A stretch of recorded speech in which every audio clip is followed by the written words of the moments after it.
Mayor Basti Duterte, sa akong mga kauban nga kandidato dinhi sa entablado o representante ni Pastor Apollo Kibuloy, John Escobar, atong maaptik nga nominee sa PPP Party List, Brian Lim, mga kaigsuonan, mga maaptik nato nga lumulupyo dinhi sa Turul District, ilabi na sa atong mga lumulupyo nga maaptik diri sa Turil poblasyon. Mabuhay! Bisan wala inyong kapitan ni ama, nakatawa man mo. Usbo na ako, bisag wala ang kapitan sa Turil poblasyon, niya ang mabagang hutong sa katawhan sa Turil poblasyon. Atong kauban, ang tulo kagagawad, ang isa sayang kay medyo nasakit, nag-recover pa. Kagawad Dante Lantayuna, kagawad Ching, o kagawad Moni Pastor. Ato pong kauban, 23 kakapitan sa Turil District, adi karon. Mabuhay ang mga kapitan sa Turil District. Salamat kayo sa inyong pagtambong. 23 out of 25. Yan, nag-solidarity walk pa yun ang atong mga kabaranggayan. Mga kaigalaan, sayod man kitang tanan sa sitwasyon karon. Kasagaran ka nato nag-uol, kasagaran ng luod, kasagaran na ikaligot-got sa ilang gihimo kang Tatay Digong nga ilang gidala dito sa daig. Wala man unta kini kung makahinom mo sa 2022.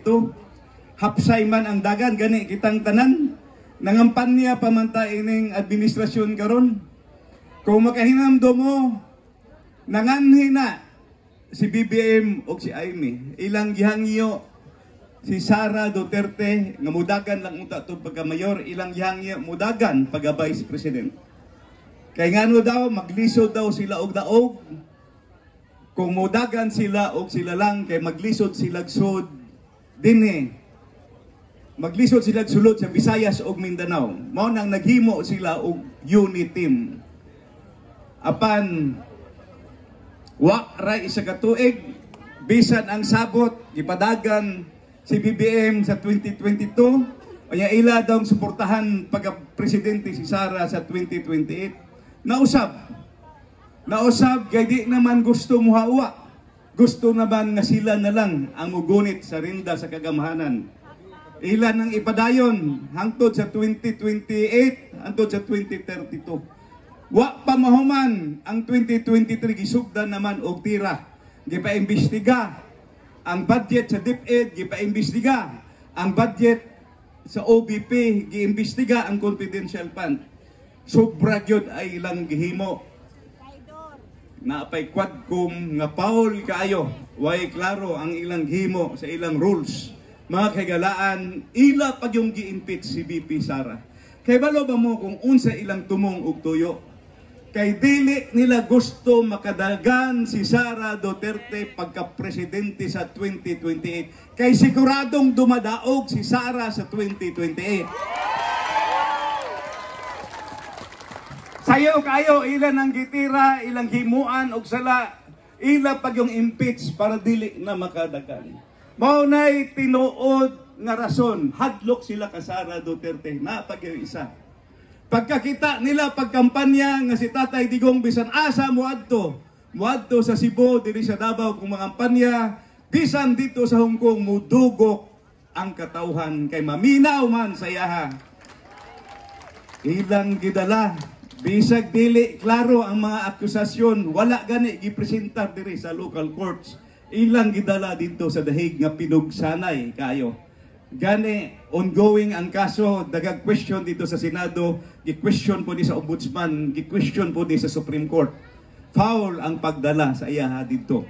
Mga kagalaan, ngano man nga ilang gihimo kini kang Digong Duterte. Kay nahadlok sila ka Digong Duterte nga mangampanya karong 2025 para sa ayang mga senador. Di lang gyud sila kakaya sa pagkampanya ni Digong o sa sa mga katawhan kang Digong Duterte. Kay bisan asa mo ato si Digong, mudugok yun ang katawhan kay maminaw sa iyang mga pamulong. Kay si Digong Duterte kasabot sa lingwahe sa masa.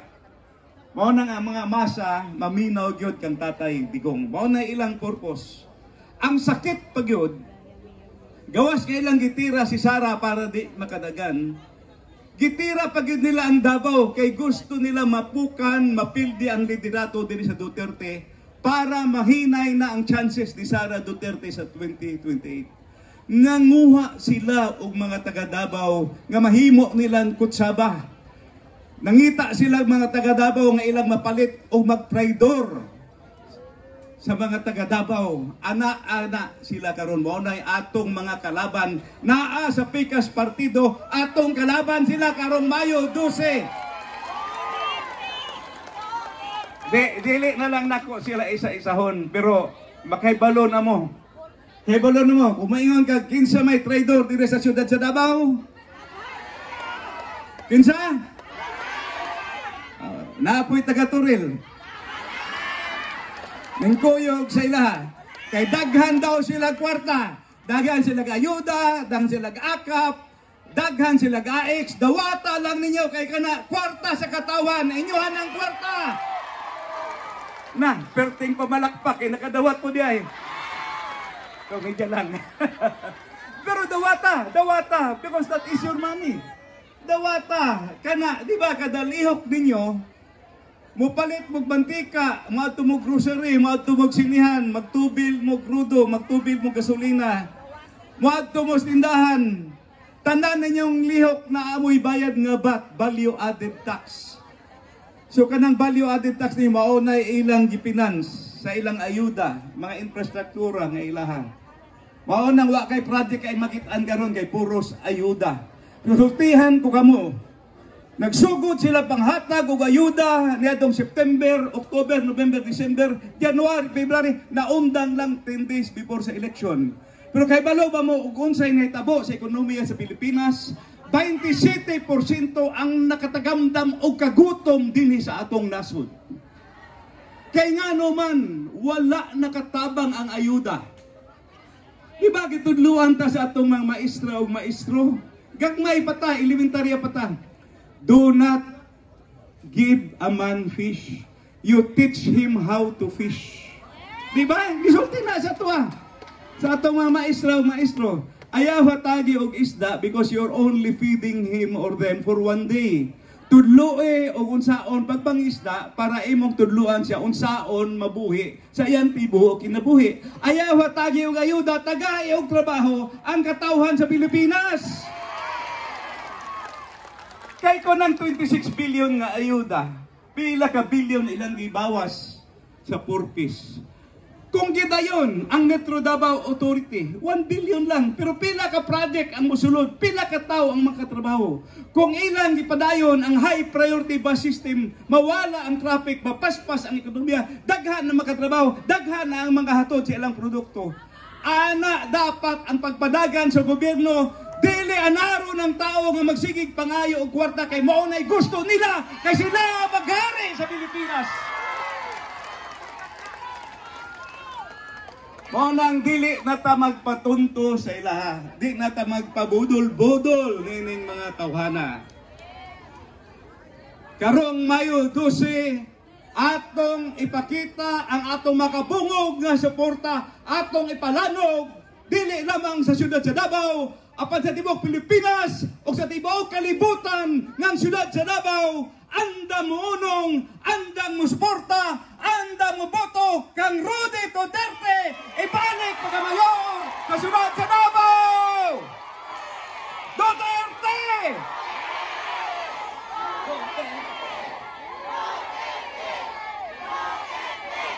Unya ayaw mo og tuo nga na-disqualify si Tatay Digong. Mauna ang ilang ginasulti. Ayaw mo og tuo kay hangtod karon eleksyon na sunod si Mana walay disqualification case. Walay disqualification case o walay final judgment sa iyaha. He is qualified na mahimong mayor. Ikaduha, ayaw mo og tuon ang ilang media ron, ilang social media o ang ilang mga bayat. Pati diri storil. Ingon nila nga bisag mo daog si Digong dili makalingkod kay dili maproclaim. Ayaw mo og tuon ni ana. Kay og walay disqualification case, unya mo daog kapag ka-eleksyon, automatic iproklamar nga mayor si Rudy Duterte sa siyudad sa Davao. Di aman tayo mga barangay captain dire, barangay kagawad. Di ba bisag wala mo pag proclamation? Automatic proclamation pag daog mo. So ayaw mo to ana napag yung isa nga kung mudaog daw si PRD, kani latest nila gipagawas nila karong adlaw. Mudaog daw sa PRD si Mayor Basti mahimong acting mayor. Dili daw pwede siya mag-appoint og mga empleyado og mga pirma og mga papilis. No.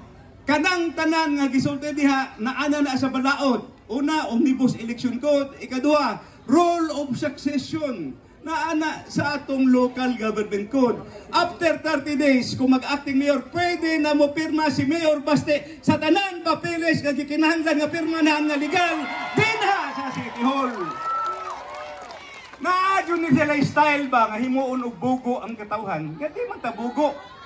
Mga bright bantang mga taga Davao, kanirang Davao ang dili mapalit ang katawhan sa Davao, intellectual, bright o dili yun kita mahaylo sa ilang mga salapi. Rudy Duterte for mayor, ibalik si Mayor Duterte. Duterte! Duterte! Ang atong umaabot nga Vice Mayor, ang atong batanong mayor sa siyudad sa Davao, iyang gihatagan og lugar ang iyang amahan para makadagan og mayor. Si Basti Duterte nindagan pagka-Vice Mayor. Atong hatagan sa atong makabungog nga suporta, overwhelming support dinhi sa Toril District. Basti Duterte pagka-Vice Mayor sa siyudad sa Davao.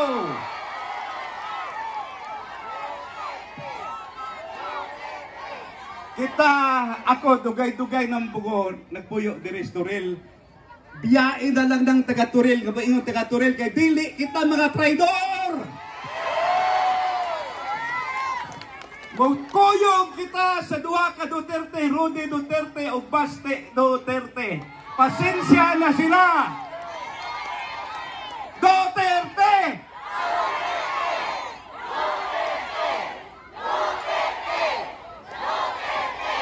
Matay murag klaro naman kay kadaugan. Pila na lang kaadlaw, eleksyon na. Grabe, mausap pag yun mo. Di na mo mausap, di ba? Mangampanya pag yun mo, di ba?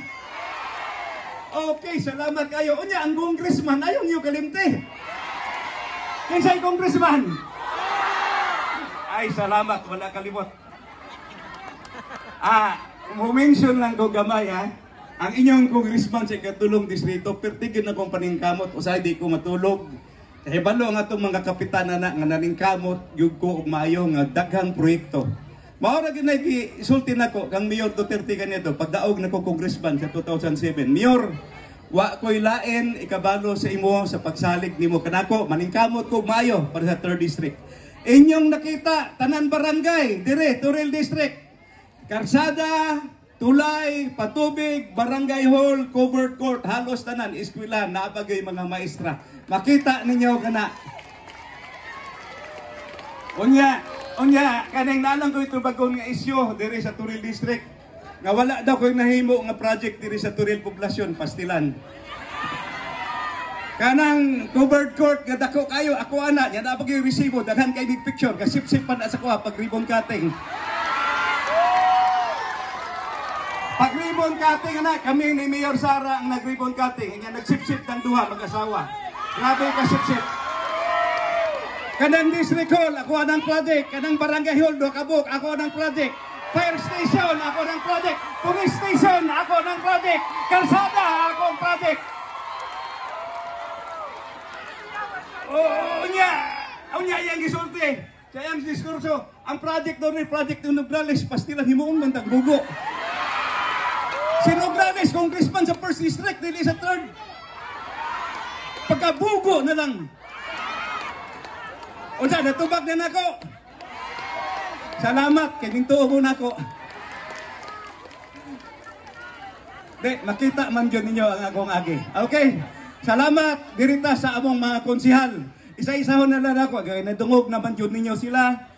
Ang atong bumabalikay pagkakonsihal o magpapili pagkakonsihal. Mirna Daludo Ortiz, Alberto Abet Umab, Sweet Abingula, Rudy Mande, Enzo Villafuerte, Abay Bargamento, Bebot Clarion, Petit Principe, Richel de Sosobrado, Potpot Villafuerte, o si Jupet Baluran. Atong kauban, atong party list, isa lang atong party list, puros yun ni taga Davao ang mag-represent na isa ka Cebuano pero kadugo og gihapon sa Duterte. Mga kagalaan, si Brian Lim, PPP party list atong suportahan. Number 2, arita sa senador, natay tulo ka senador nga taga Davao nga angay gyud natong i-top 3. Unahon na to. So unahon nako paghangyo sa inyo ha. Way lain represented by Pastor John Escobar, ang atong pastor nga taga Tamayong, taga Kalinan, Pastor Apollo Kibuloy for Senator. Number 1 na to, okay? Pastor Apollo Kibuloy, Senator Bongo o Senator Bato de la Rosa Poros na taga Davao.